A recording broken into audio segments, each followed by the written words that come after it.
Hello everyone, welcome to Let's Crack UPSC CSE English. About me, I'm Sandeep Bhushan Thummala and my credentials are I have 10 years of teaching experience for civil services. I teach international relations and internal security as well as the in-depth analysis of the trending editorials and articles. And this session will help you to crack prelims and mains because throughout my session I would be emphasizing on the keywords and the key phrases which are from the editorials and articles, and by emphasizing on the keywords and the key phrases we will definitely arrive, or this session will make you understand how to arrive to the factual and analytical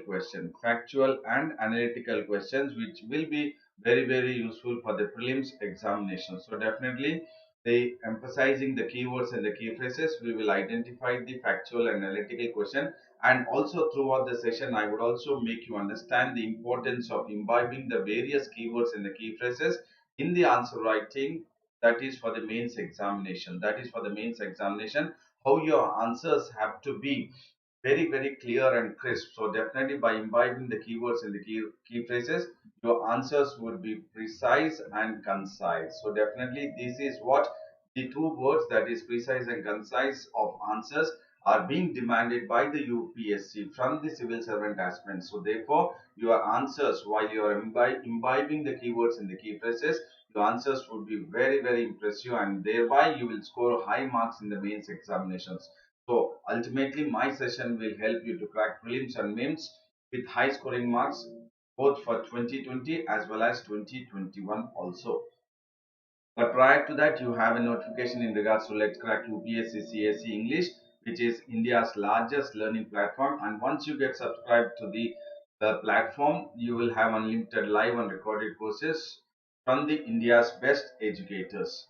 And the privileges you get once you subscribe are the daily live classes, live testing quizzes, structured courses, and also the unlimited access from all the live and recorded courses. And these are the educators at Unacademy, which you can see it on your screen. And in regards to Let's Crack UPSC CSE English, the courses offered are ecology or economy, environment and ecology, current affairs, and all of the courses which you can also see it on your screen. And along with that, you have the essay writing courses, internal security, social issues, and all of the courses which you can also view it on your screen. And in regards to Let's Crack UPSC CSE English subscription, you have 12 months of subscription, wherein you the original price is 44,000. You can use my code SBT10, that is Sandeep Bhushan Thummala, and once you use my code you can avail 10% discount on the original amount, that is 44,000 for 12 months, and the discounted price you have to pay is only 39,600. So along with the 12 months you have the 24 month subscription, wherein the original price is 64,000. You can subscribe using my code SB10, and once you subscribe for 24 months you can avail 10% discount when you use my code SBT10 for 24 months, and you can avail 10% discount on the original price, which is 64,000, and the discounted price which you would be paying is only 57,600 for the entire 24 months. So do take the advantage of using my code, that is SB10 Sandeep Bhushan Thummala, for 12 month subscription as well as for 24 month subscription. Do use my code SBT10, that is Sandeep Bhushan Thummala 10. And today's session is in regards to the in-depth analysis of the trending editorials and articles, wherein I would be emphasizing on the keywords and the key phrases. That is my tagline. Is emphasizing on the keywords and the key phrases. So definitely my tagline of emphasizing on the keywords and the key phrases will help you in regards to scoring high marks in prelims as well as mains examinations. And before I get into the topic, I would say very good morning to all who have joined, being part of the live and also in the live chat. Good morning to you, Hemant, Satya, Shravani, David Paul, Siddharthan, M. Very good morning to you all. And what happened to you, Hemant? Due to health issues, I'm not able to attend daily classes. What happened, Hemant? Are you okay? I mean, is it a mild cold or what? Because of the weather change? Hemant. And do take care of your health. And I would now get into the topic, that is today's article which talks about a prescription of equitable and effective care. So we are talking about a prescription in the sense which is actually given, prescribed by the doctor. That here what the author is going ahead is a prescription for equitable and effective care. Equitable and effective care. And this is very important key phrase. This is very important key phrase. Equitable and effective care. Okay, very good. Hemant, nice to listen from you. And Yo-Yo Forever has also joined. Very good morning to you, Yo-Yo. I do not know your name, but Yo-Yo, very good morning. I think this is the first class you are attending my session, Yo-Yo Forever. So welcome to you. Very good morning to you. And today we are discussing about, we would be discussing in depth in regards to the prescription of equitable and effective care, which is today's article in the newspaper. So what the author is talking about is the providing equitable and effective care, not just care, but it has to be a equitable. Please do understand there are two very important keywords here, or entire what you say key phrase. That is, one is the equitable, other is the effective.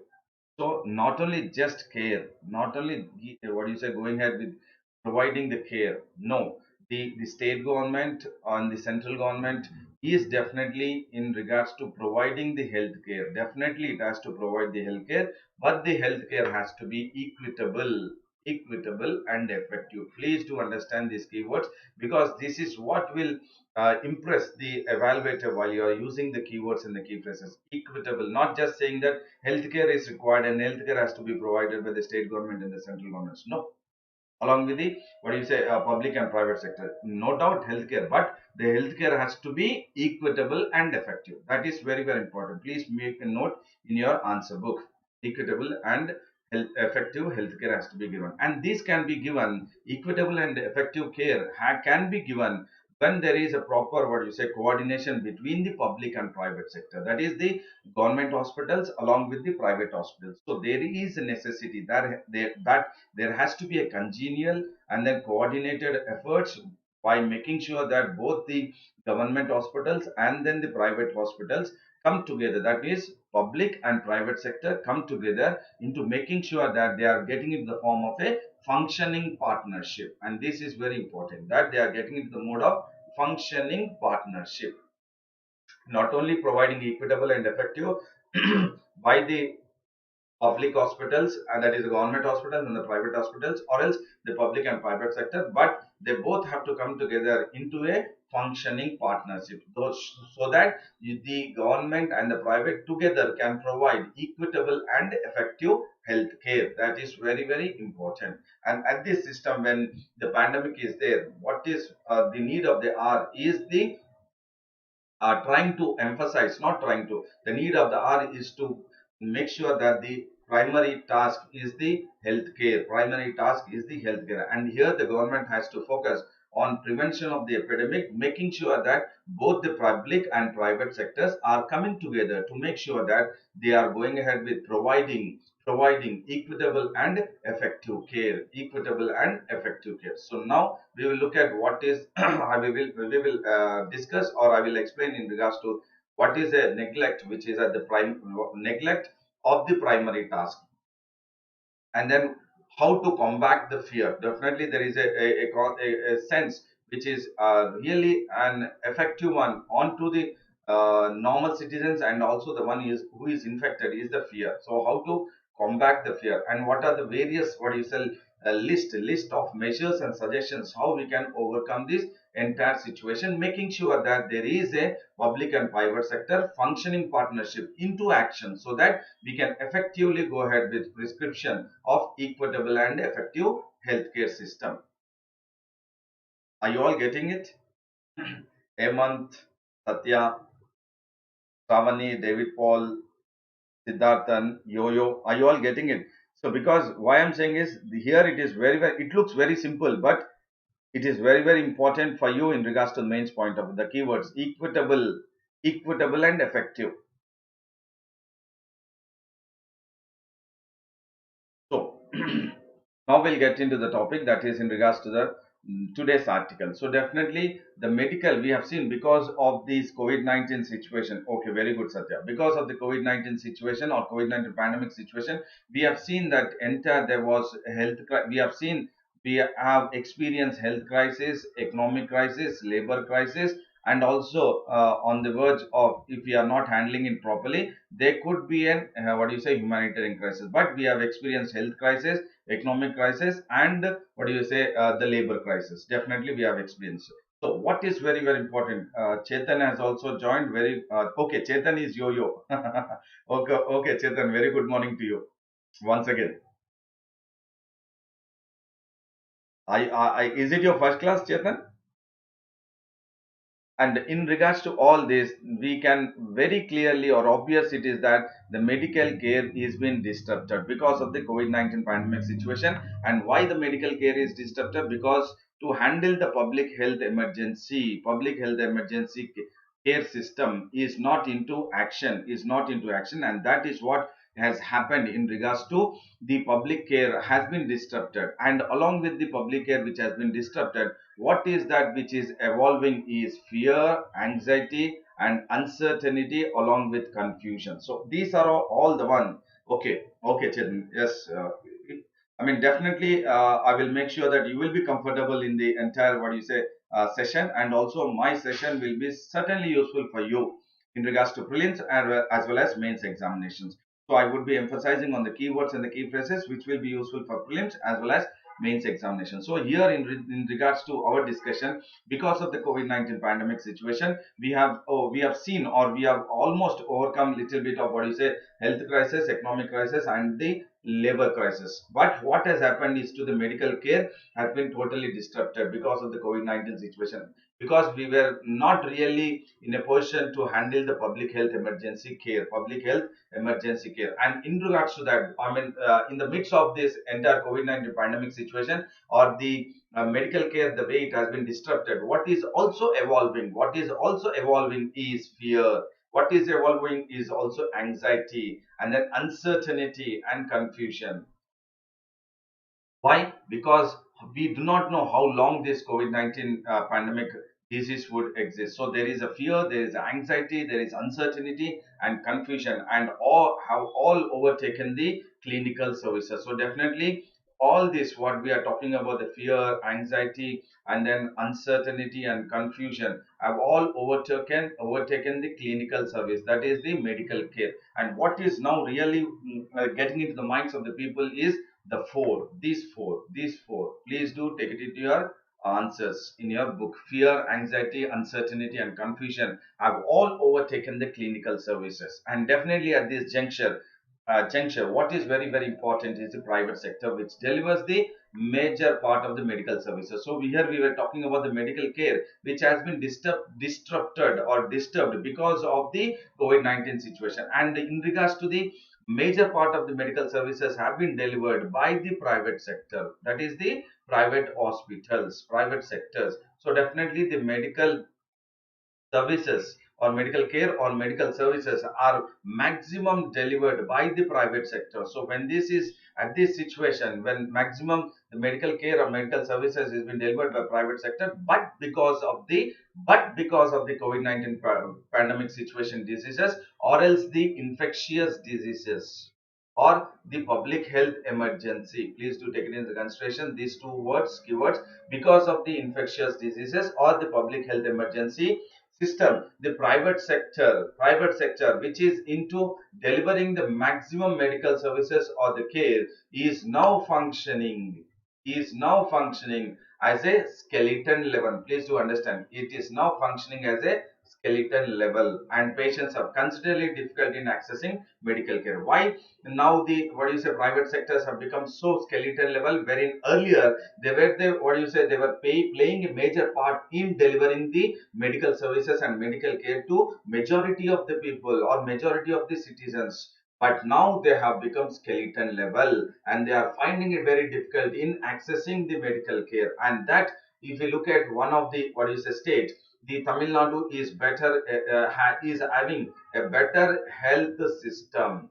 So what is important is better healthcare system is very, very important. That means you need to have a standard national plan for the healthcare system. And definitely if you compare, the author says that Tamil Nadu is having one of the, is not the best, is one of the better health system in the country. Why? Because it is demonstrating, or it is going at, it is what is exhibiting high quality care. Tamil Nadu is exhibiting high quality care in regards to providing to the infectious cases. And this high quality care is why? Because of the public private collaborations. And this public private collaboration is also what you said, they are giving the medical services, or they are delivering the medical services in regards to the maternity, and also in regards to the cardiac, and then the trauma care. So definitely the system which is in place in Tamil Nadu is a better health care system in the country, one of the better healthcare system in the country. And why it is better healthcare? Because it is demonstrating a high quality care system, that is high quality healthcare system. How it is able to provide a better high quality healthcare system? Because of the public private collaboration. And this is the key in entire, what do you say, further discussion.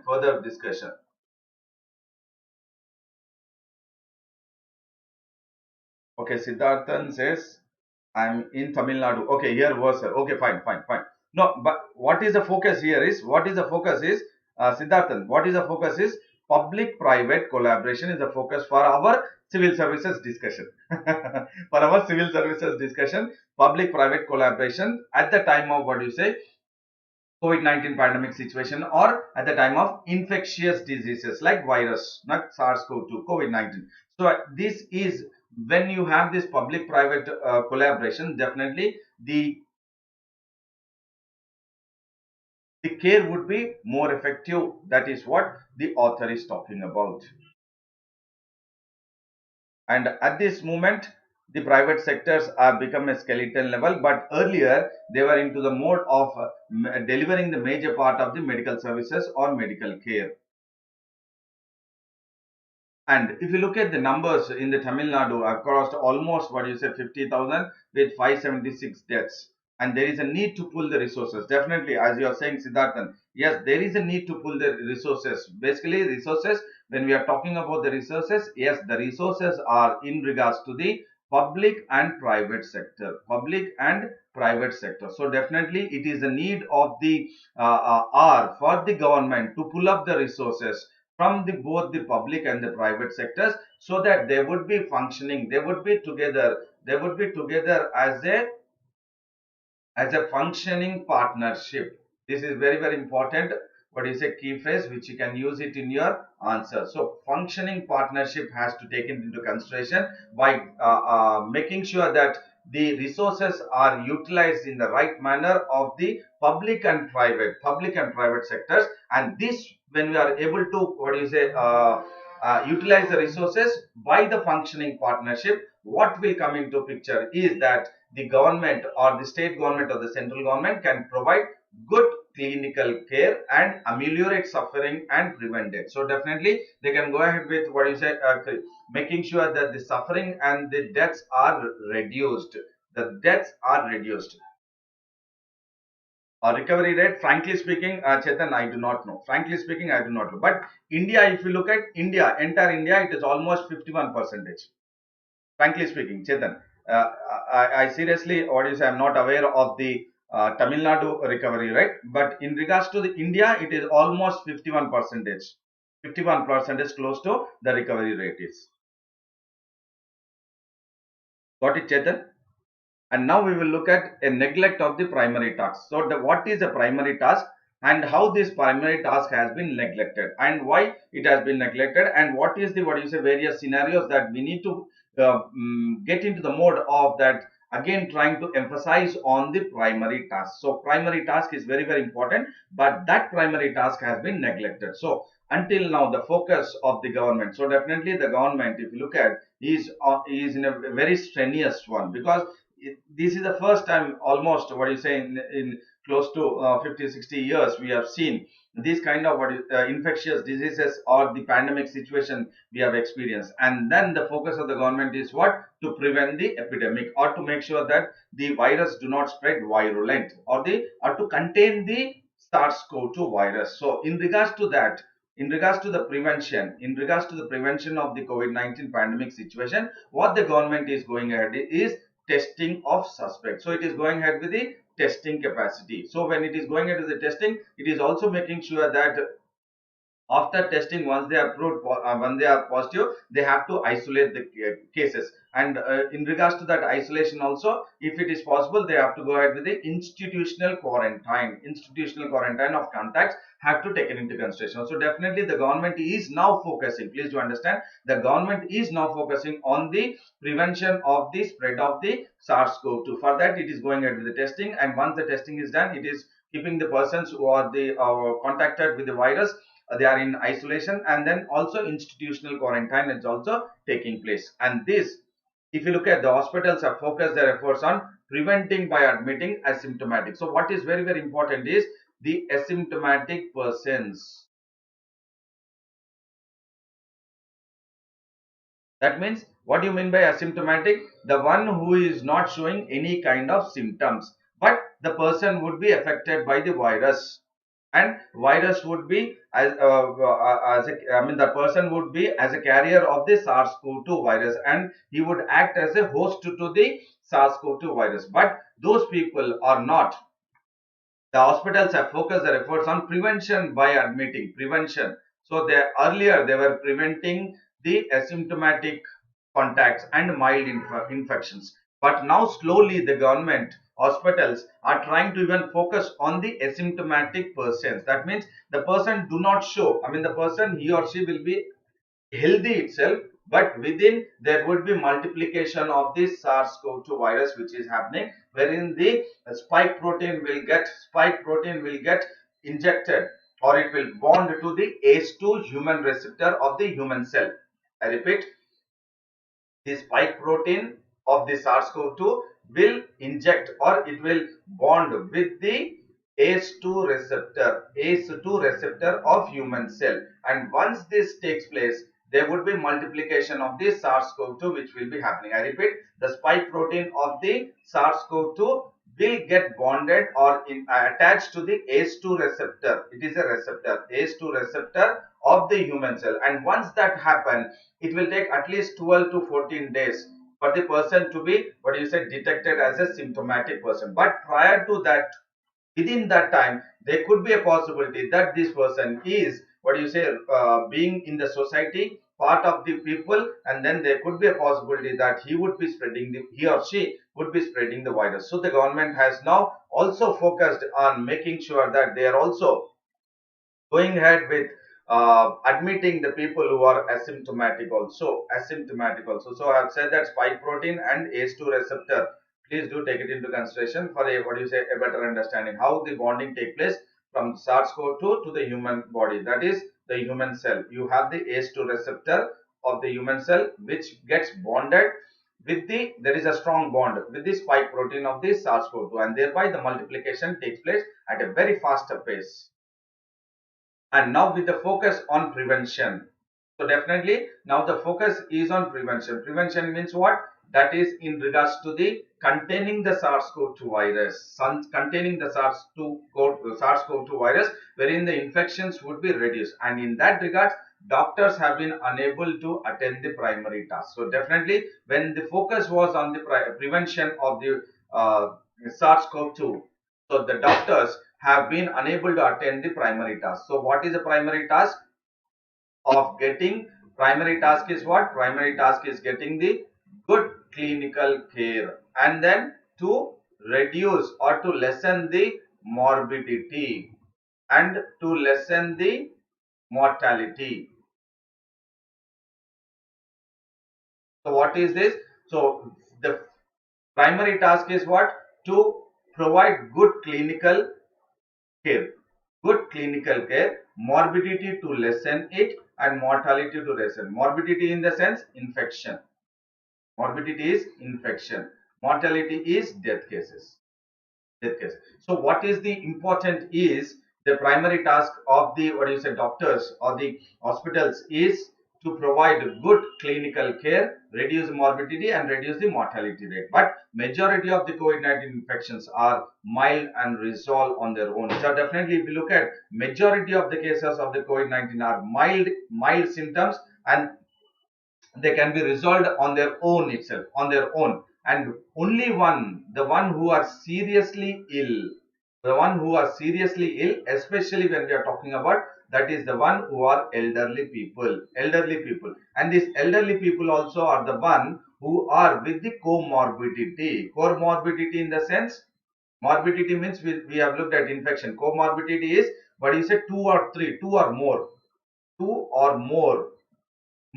but you say health issues or infections, two or more health issues or infections when a person, or especially in the elderly persons, when they are having and when they are severely ill, yes, they have to taken into consideration seriously. That is the comorbidity. It could be that is you are having the health issues, you in the sense the ex person or elderly person who would be already having the health issues, that is called as comorbidity, two or more. And with that along again, now this SARS-CoV-2, there is a great chance of those people who are having comorbidity, they would be infected, more chances would be for them, so that the virus would get into their body. And the comorbidity is what could be the diabetes, heart disease, and then respiratory problems. I repeat, comorbidity, that is health issues, could be diabetes, heart diseases and respiratory problems. So the one who are already in regards to this would have the infectious at a greater risk. And the primary cause of death in all these cases is the pneumonia or respiratory failure. Why? Because SARS-CoV-2 or COVID-19 disease is a respiratory disease. SARS-CoV-2 affects the lungs, it affects the respiratory system, and then the one who are already with the respiratory problem, that is pneumonia problem, so they will be they will be, the comorbidity will be the primary cause to having a greater extent of being affected. And the one who are basically heart disease, diabetes and the respiratory, and the one focusing in regards to the pneumonia or is a respiratory failure, so definitely they will be affected, the primary cause of death. And the mainstay of treatment in moderate or severe illness is clinical monitoring. So what is very important is monitoring is very important. Please do take it into consideration, this keyword. So at the time of the treatment, what is very important is the one who are with the moderate, mild or severe the symptoms, they have to be taken into consideration by making sure that they are monitored very clearly. That is, clinical monitoring has to take place. So when I'm talking about the clinical monitoring, that means there has to be focus on, along with the clinical monitoring, we have to look at the oxygen therapy. There has to be one more point called as, or there is one more point called as looking at the oxygen therapy. That is clinical monitoring. Along with the clinical monitoring, they have to focus on the oxygen level. That is, if the oxygen levels are decreasing, that is called as hypoxemia. So hypoxemia should be taken into consideration, that is the level of oxygen in the blood should not reduce. So definitely the clinical monitoring has to taken into consideration to the mild or severe illness people, clinical monitoring, and also the oxygen therapy has to be taken into consideration. So therefore, what is this oxygen therapy? That is, they have to make sure that there is a good amount of oxygen levels in the blood, and then along with that, good supportive care system has to be into place. So this is all, these are for whom? For the mild or moderate, not mild, moderate and then severely ill patients. So clinically monitoring system has to be taken into consideration. Oxygen therapy, so that they will focus, they should be keep on focusing on the oxygen levels in the hemoglobin, that is in the blood, so that the oxygen which is supplied to the lungs will be sufficient. If the blood supply or the oxygen, if the blood supply and the blood in the blood, if the oxygen supply is less, which is being supplied to the heart, then to the lungs, so definitely it will create problem. That means there would not be much of oxygen, and then there would be collapse of the patient, and then it will lead to the mortality. So definitely along these are the three. One, hypoxemia, this is very important. And before I get into the next the slide, Satya said, but hospitals at the rural areas or small town level still not admitting asymptomatic and mild infection people from COVID-19. Government should take into consideration. Absolutely, that is what now the government is now focusing. All the state government and the central government is now focusing on the what do you say aggressive gross mass testing or gross mass testing. They are going ahead with this, so that they will try to identify the one who is asymptomatic at the house itself and make sure that the person is quarantined, so that the person is not getting into the what is it in the society, and then he or she would be the one who would be spreading the virus. Yes, very well said, Satya. Because there are no sufficient beds, and even ICMR has also said that the by the mid of November there could be a very high peak in the cases, wherein there would be that the situation for the normal beds, that is the ICU beds and then isolation beds, and also in regards to ventilators, there could be a possibility that there would be a very shortage or high spike in the cases. And Satya says, does the plasma treatment cure the COVID patients fast? That is in 1 or 2 days? No, it is not what you say still proven, Satya, because plasma therapy is what you are taking the antibodies from the recovered patient of recovered SARS-CoV-2 patient, and those antibodies you are again injecting in the severely ill COVID-19 patient. You are injecting in the severely ill COVID-19 patient. So there again there is a chances that he could recover, he or she could recover the patient, or they could not. There could be a possibility that there could not be any recovery also. So it all depends. Still under what you say research is going on, and few of them are also experts are also saying that the plasma therapy also, by injecting the antibodies from the what is a recovered patient, it is a possibility that they might also go ahead with the cardiac arrest. The patient might what you say be attacked by the cardiac arrest. So various, this is a novel, that is why that is why you, I mean, they call it as a novel virus, novel, NOVEL. Still nothing, we are not we are unable to, I mean, there is, we in the sense the researchers or scientists across the globe are unable to ascertain the virus itself. That is why it is a novel virus. Still various what you say trial and error methods are being taken up. And even in the above age of 80 years, if you look at the mortality rate is only 15 years. So definitely if you look at this is also one more case. See, look at many of them say that elderly people and then the children or the kids will be definitely, or the one who are being affected or infected by the SARS-CoV-2 virus. But the other side of it, I have read in various articles that the children's are, because they said below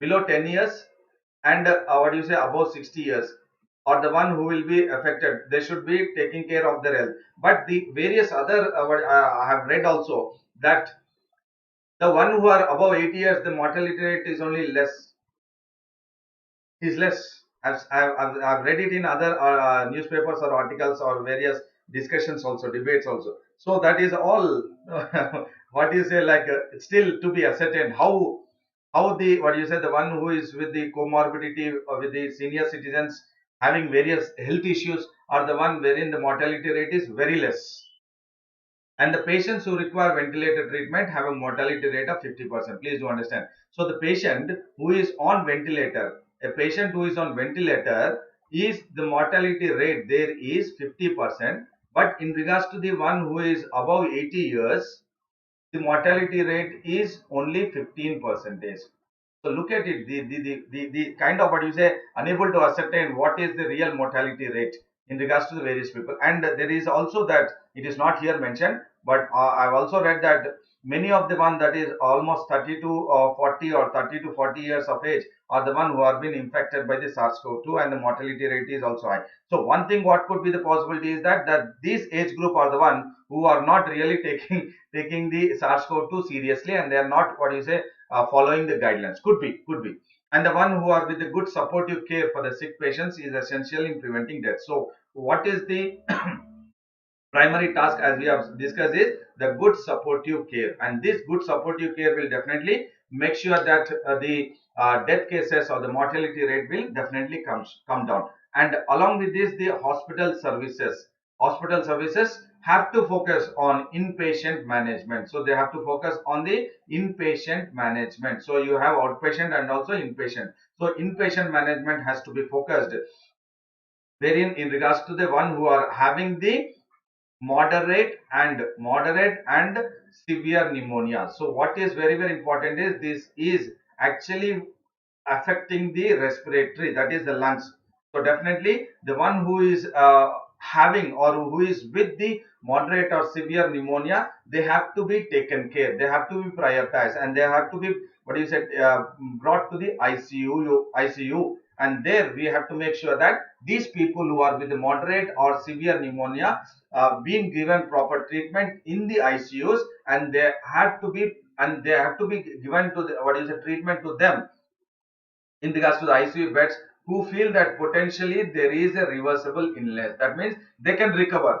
If they can recover, so definitely they can make sure that they can, what you say, go ahead with getting back them to the ICU beds, and then for potential reversible illness. For the potential reversible illness, that means the one who are with the moderate and severe pneumonia should be treated. That is the good supportive care. This is what the primary task is. Primary task is what? Good supportive care. And how? By identifying the moderate and severe pneumonia, getting them back to the ICU, and then for making sure that they are potentially reversible illness. That means they will be recovered. And Ruchi Tripathi has joined. Very good morning. Very good morning to you, Ruchi. And today we are discussing about the equitable and effective public health care to the, what do you say, infected people. And this can take place both in functioning partnership with the public and private sectors. With the functioning partnership of public and private sectors, equitable and effective public health care can be provided to the infected persons, that is by good supportive care, that good supportive care system. And that is the primary task. And we need to make sure that we ensure that every patient with the moderate or severe pneumonia have access to the optimal health care. As I've said, they have to be, what you say, taken to the ICU, and then they have to make sure that they are actually out of the death, that is from mortality. They have to be recovery, has to be recovery. So that is what is the primary task, making sure that it is providing good supportive care. It is providing good supportive care. So definitely we have looked at what is the good supportive care, and also in regards to the how they have to be identified, the one who is suffering with moderate, severe pneumonia, and then they have to be given proper or optimal level of care in the ICUs. And now we will look at that there are various other, what do you say, as in the first I've spoken about the four. What are the four? Fear, anxiety, uncertainty and confusion. Fear, anxiety, uncertainty and confusion have all overtaken clinical services. So this is very important now, both for the government, that is by functioning partnership, the public and private, that we need to overcome all these four, that is fear, anxiety, uncertainty and confusion.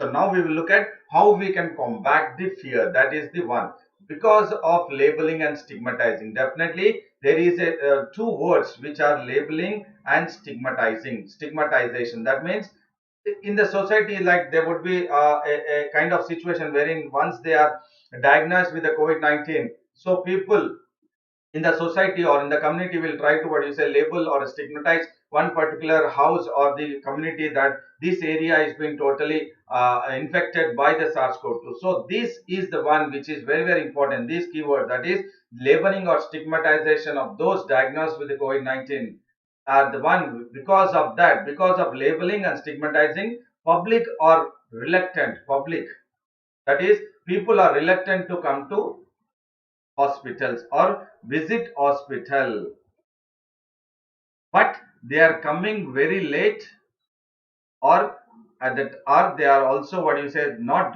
coming, even they are not going to the hospitals even at the last stage, but they are, what you say, dying at home itself. So what is very very important is this fear of labeling and stigmatization to the one who is being diagnosed, and this, for these reasons, the public are reluctant to come to hospital.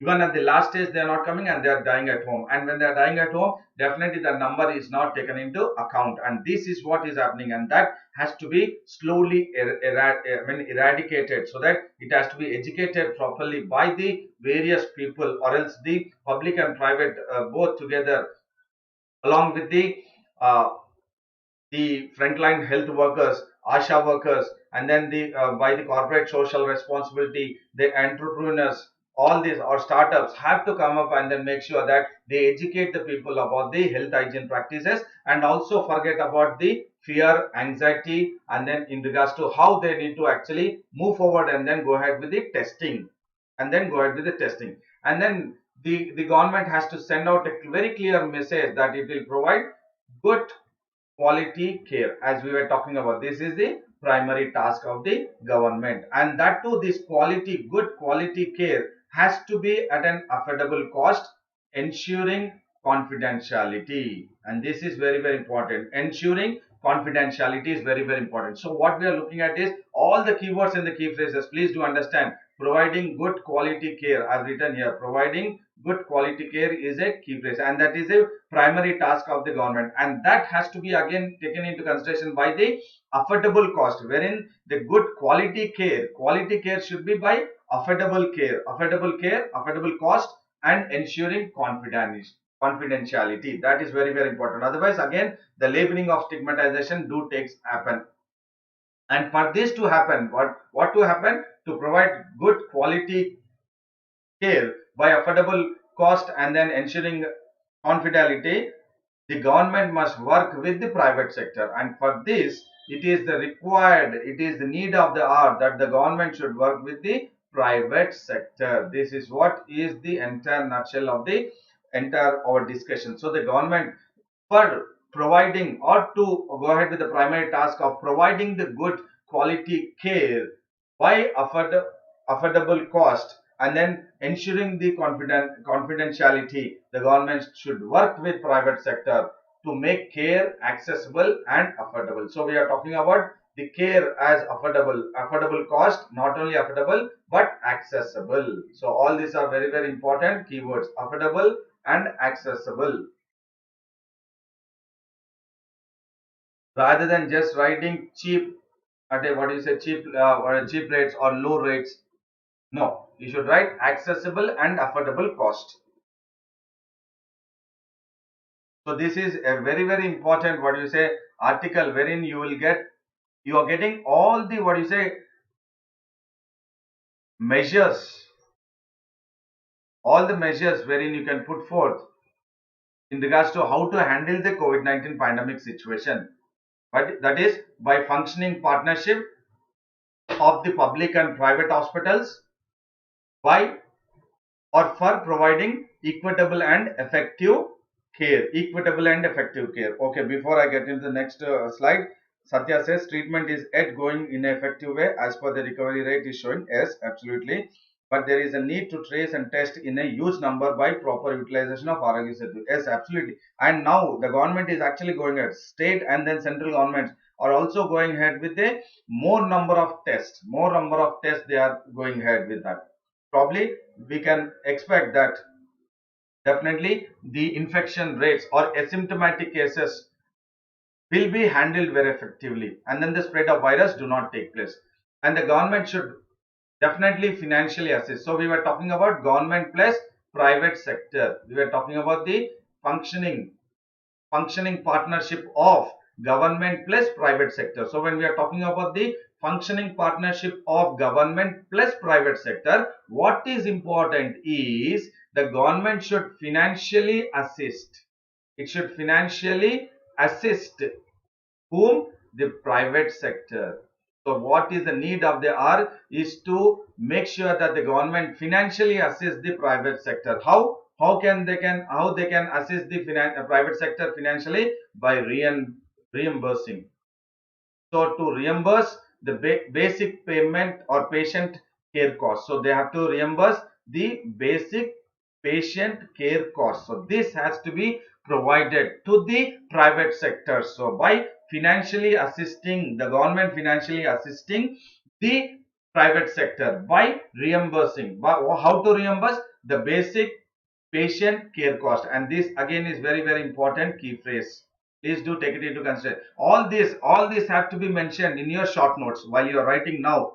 Short notes, you mention it. That is the basic patient care cost reimbursing. So just write, just by what you say, writing your answer being very simple as the private sector should be reimbursed by the government. No, reimbursed in regards to the basic patient care cost, then it is effective. Yes, Satya, yes, to prevent the spread is the need of the hour. To contain the virus is the need of the hour. And the medical staff, whoever are involved in the COVID-19 patients, are definitely anxious. The medical staff who are involved in the going ahead with the taking care of the COVID-19 patients are very, very anxious. That is what I've said. Fear, anxious, or the one anxiety, or the one which are really causing a tense situation. And this medical staff who are handling or taking care of the COVID-19 patients are very anxious. And when they are very anxious, that they could also acquire infection. And then not only that they could acquire infection, but they could also spread to their family members. And this is what is the anxious moment and anxiety which is created in the medical staff who are taking care of the COVID-19 pandemic situation. And also the deaths of the hospital staff. It is not only medical staff, but we are also seeing the death of the hospital staff. So death of the hospital staff is also what you say slowly. We have seen that reporting of these cases, and this, although the mortality risk is lower in the than that of the general population. So definitely that the health staff are having a less mortality risk, but still we have seen the hospital staffs have been, the mortality rate is also into consideration, and that is what is involved. The medical staff should, whenever they are involved in the COVID-19, they should be adequately protected. The medical staff should be adequately protected with the PPEs. With the PPEs, that is, along with the PPEs, they should be protected, or they should be trained in infection, or they should be trained in handling the infectious diseases. And not only trained in infectious diseases, but they should be also trained in clinical care protocols. What are the protocols which have to be handled? So definitely the medical staff are the one who are anxious, and they are anxious that they would be infected by the virus, and not only they would be infected, but they would spread to the family members. And at the same time, we have seen the hospital staff also, being succumbed to the virus.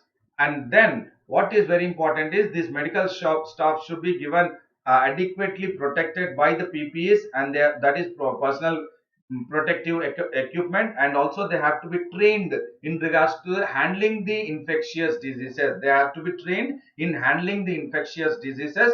And also they have to be, what you say, given or trained in the clinical care protocols. And this should be encouraged to communicate with the patients and the family. So definitely all these are very, very important in regards to providing the, or in regards to the primary task, and then in regards to the good service care or good quality care being provided to the both the moderate and severely ill patient, and also to the medical staff or the family medical staff and the hospital staff also. And a wish list is that what we need to actually go ahead to doing. So definitely we have to shift the discussion from the focus of prevention and reducing. So now we are into the mode of prevention and reducing. What reducing? That we are trying to prevent and reduce the infectious cases. So now we have to shift the discourse in the sense dialogue or discussion, from the preventing or reducing the number of cases to Equal priority. This is very, very important in regards to the keyword or key phrase. Equal priority, key phrase for providing COVID-19. So it is not just preventing, it is not just reducing. We need to go ahead with providing equal priority for all the COVID-19 patients. Equal priority is very, very important. And every citizen is definitely the one who is, I mean, the citizens who are with this severe COVID-19, that is in regards to the pneumonic COVID-19, should have the access to high quality care. That is the quality care, public health quality care has to be given to the one who are severely ill in regards to the respiratory problem, that is in regards to the severe pneumonia cases. And in order to, and they also, we also implement a universal COVID-19 care program. So we have to come up with the universal COVID-19 care program. This is again very, very important for the, while you are writing your answer. Measures, these are all measures, key phrase.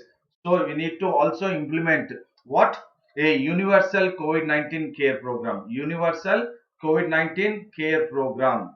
And the government health system. Along with us, we need to have the government health system which should collaborate with the private hospital, as we discussed, like the functioning partnership of the public hospitals and private hospitals.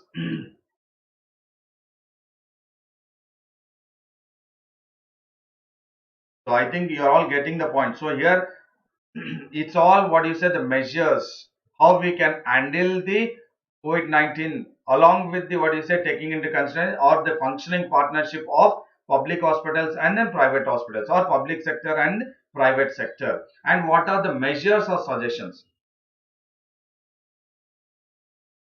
So all private hospitals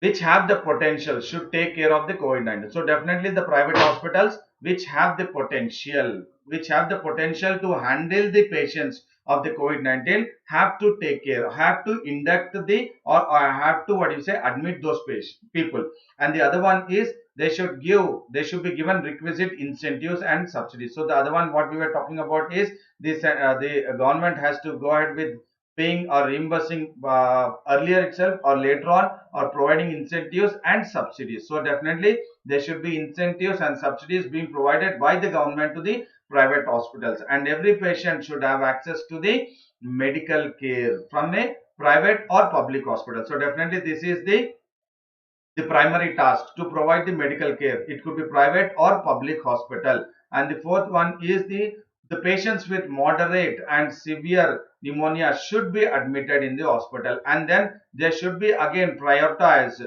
They should be given what do you say, an intensive care, that they are taken into consideration, that they are provided in the intensive care unit with the beds, and then they should make sure that they are potentially reversible illness. That means they have to bring back that morbidity back to the normality, that is recovery has to take place.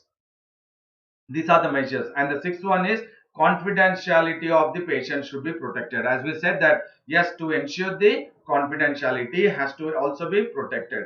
And the other one is the government, the seventh one is the government should support the basic cost of the private hospitals who are treating the COVID-19 patients. The government has to provide the basic cost of the COVID-19 care in the private hospitals, wherein the private hospitals are treating the COVID-19 patients. And the eighth one is the city hospitals should pull in their ICU resources. So definitely we have the private hospitals, especially in the cities, that is the city private hospital should pull in the sense they have to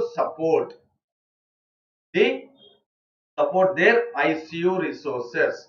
They have to support their ICU resources to the COVID-19 pneumonia patients. That is, to the one, these ICU resources of the private should go ahead with pulling in with the government hospitals, and the staff also which are there in the private hospitals, they should be receiving adequate training also, so definitely they should be provided adequate training, and also being provided adequate training to the staff of the private. They should also what you say pull in supporting the ICU resources also, in regards to the ICU wards also.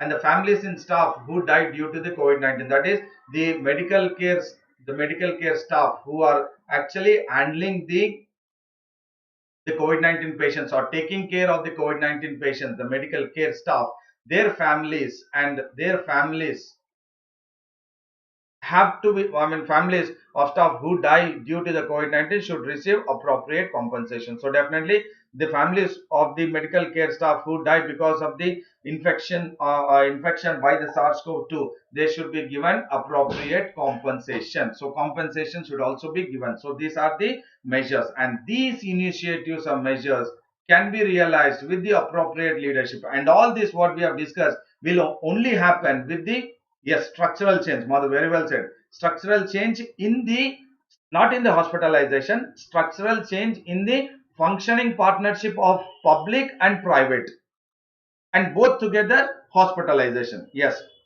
that providing care to the infected persons. Very well said, Madhu. Structural change, that is a basic change of the functioning partnership, coming up with the functioning partnership of the public and private sectors to provide effective and equitable health care.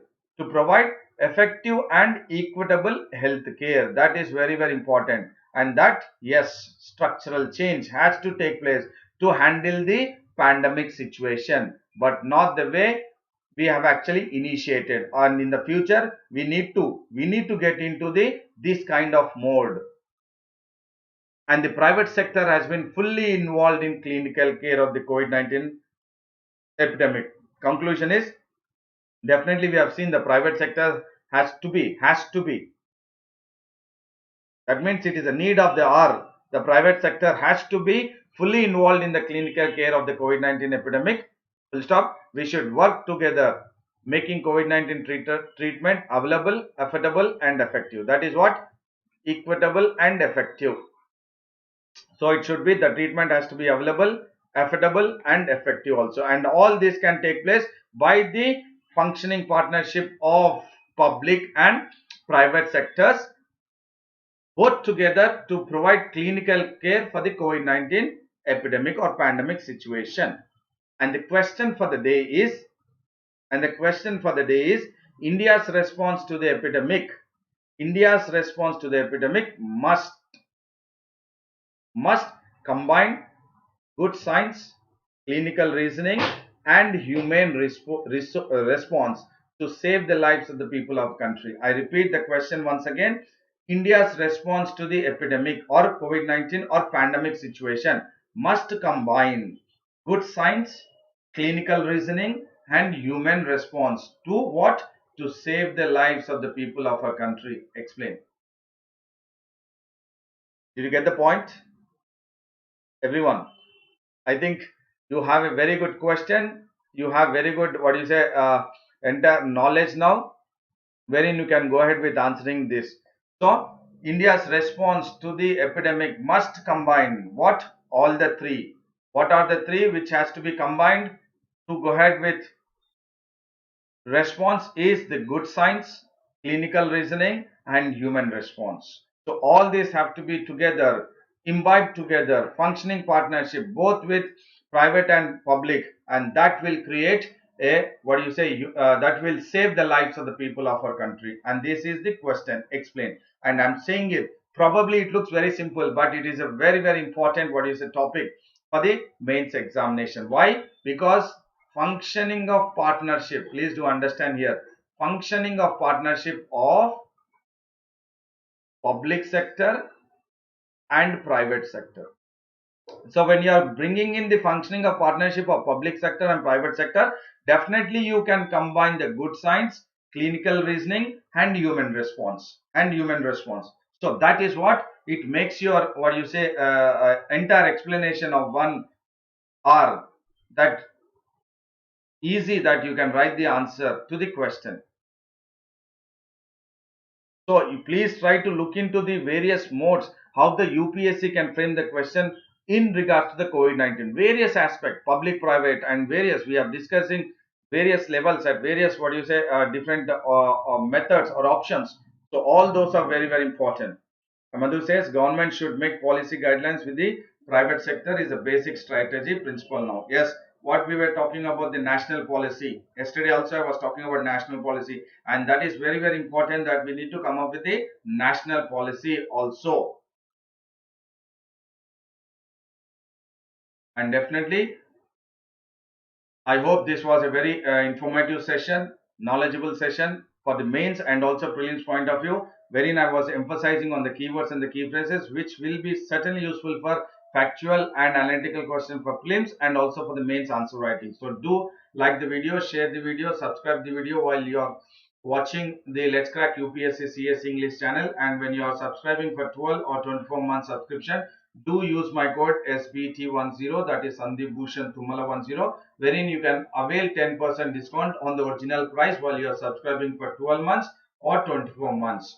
And if you haven't downloaded the Unacademy Learners app, do download and then be part of the Unacademy special classes, wherein you can have access to all the courses from various educators. If you are downloading the Unacademy Learners app, and then have access to Unacademy UPSC CSE English in 10 minutes. And the Telegram link is Let's Crack UPSC CSE English. And then my Telegram link where you can connect to me to my Telegram link is t.me slash Sandeep Bhushan SBT, t.me slash Sandeep Bhushan SBT. And make sure that while you are subscribing, do not forget to use my code SBT10 because you can avail 10% discount on the original price. And then thank you, and then all the best for your preparation. Thank you all. And then see you tomorrow again at 7:30 a.m. See you tomorrow again at 7:30 a.m. for the analysis of the Hindu newspaper, and 10:15 in regards to the in-depth analysis of the editorials and articles. And then Chetan, I think you have been definitely you have been with a more enhanced knowledge with my session, because as you are new today, probably I think you have got the entire gist of how my sessions actually goes at, because I've been almost 3.5 to 4 months I've been taking these sessions in the YouTube. So definitely it will be useful, and daily 10:15 it will be the in-depth analysis of the editorials and articles, and 7:30 a.m. the analysis of the Hindu newspaper. And then thank you very much, and then see you tomorrow at 7:30 a.m. Then later on 10:15 a.m. Take care of your health, and then do get into the mode of the serious preparation, having consistency, sticking to your schedule.